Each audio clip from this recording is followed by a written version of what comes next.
سرکار تاج الشریعہ رحمت اللہ تعالی علیہ نے ڈٹ کر کے شریعت کی پاسداری کی اور زبان سے جو کہا وہ کر کے دکھایا، تو پھر دنیا اور یہ خطاب جو ہے وہ یہ نہیں کہوں گا کہ دنیا والوں کی طرف سے دیا گیا ہے، جس طرح سرکار غوث اعظم رضی اللہ تعالیٰ عنہ کو محی الدین کا خطاب خدا کی طرف سے ملا تھا، اور جو بھی آپ کا نائب شریعت کا تحفظ کرے گا اگرچہ لوگوں کی زبان سے نکلے گا وہ لقب، لیکن اللہ تبارک و تعالیٰ لوگوں کے دلوں میں ڈال دے گا اور لوگ پکارنے لگ جائیں گے تاج الشریعہ تاج الشریعہ۔ ورنہ لوگ پہلے سب ازری میاں کہتے تھے، لیکن جب تحفظ تبارک و تعالیٰ کی عطا ہے، بندہ جب اس کے دین کے لیے مٹتا ہے تو پھر دین کسی کا قرض نہیں رکھتا، پھر اللہ تبارک و تعالیٰ اسے بے شمار عطا فرماتا ہے۔ دین کے لیے بندہ اگر اتنی سی قربانی دیتا ہے تو اللہ تبارک و تعالیٰ اسے اس کی قربانیوں سے کئی گنا بڑھ کر کے اجر عطا فرماتا ہے۔ امام حسین رضی اللہ تعالیٰ عنہ نے دین کے لیے ایک دن کی قربانی دی تھی، آج صدیاں گزر گئی ہیں، سب یا امام کرتے ہوئے نظر آ رہے ہیں۔ آپ دیکھیں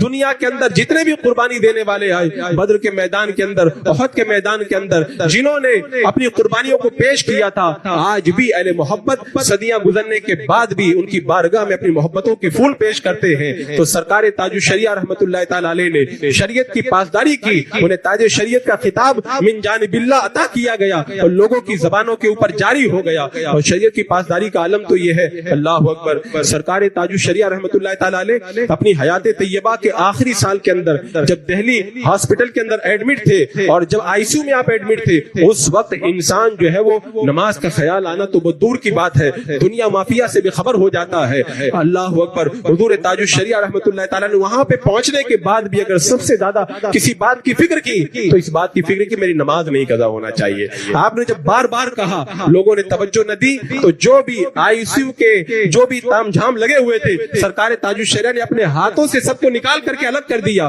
اور وضو بنا کر کے نماز کے لیے کھڑے ہو گئے۔ بندہ جب دین پر اتنا عمل کرتا ہے تو پھر اس کے چہرے میں کتنا اثر ہو جاتا ہے۔ وہی پر پاس میں امریکہ کا ایک مریض بیٹھا ہوا تھا جس کے گردے ختم ہو گئے تھے، موت کے انتظار میں تھا، اور ڈاکٹر صرف اس کی موت کا انتظار کر رہے تھے۔ اس نے سرکار تاج الشریعہ کو دیکھا اور دیکھتے دیکھتے وہ ٹھیک ہو گیا۔